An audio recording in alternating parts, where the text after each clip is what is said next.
கடந்த செப்டம்பர் மாதம் பினாங்கு முழுவதும் நடத்தப்பட்ட ஒரு மாத கால அதிரடி சோதனையில் மாநில சாலை போக்குவரத்து இலாகா JPJ 2946 சம்மன்களை வழங்கியதுடன் 26 வர்த்தக வாகனங்களை பறிமுதல் செய்தது.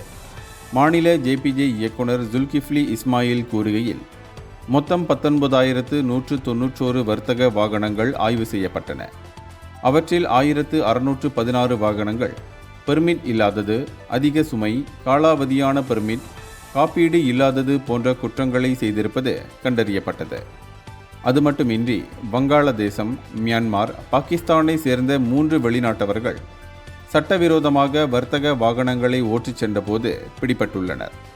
அவர்களது லாரிகளும் பறிமுதல் செய்யப்பட்டன. இவர்களிடம் வேலை அனுமதி இருந்த போதிலும் அது வேறு துறைகளுக்கானது என்பது தெரிய வந்துள்ளது. குறைவான கூலிக்காக வெளிநாட்டவர்களை வேலைக்கு அமர்த்தும் முதலாளிகளின் போக்கு அதிகரித்து வருவதை இது காட்டுகிறது. இந்த சோதனை நடவடிக்கை டிசம்பர் 31 வரை தொடரும் என்றும், போக்குவரத்து சட்டங்கள் முழுமையாக பின்பற்றப்படுவதை உறுதி செய்வதும், அதிவேகத்தின் காரணமாக பெரிய வாகனங்கள் விபத்துக்குள்ளாவதை குறைப்பதற்காக வேக கட்டுப்பாட்டு கருவிகளை நிறுவுவதை உறுதி செய்வதும் இதன் நோக்கம் என்றும் அவர் தெரிவித்தார். இந்தியர்களின் இதய குரல் மக்களோசை.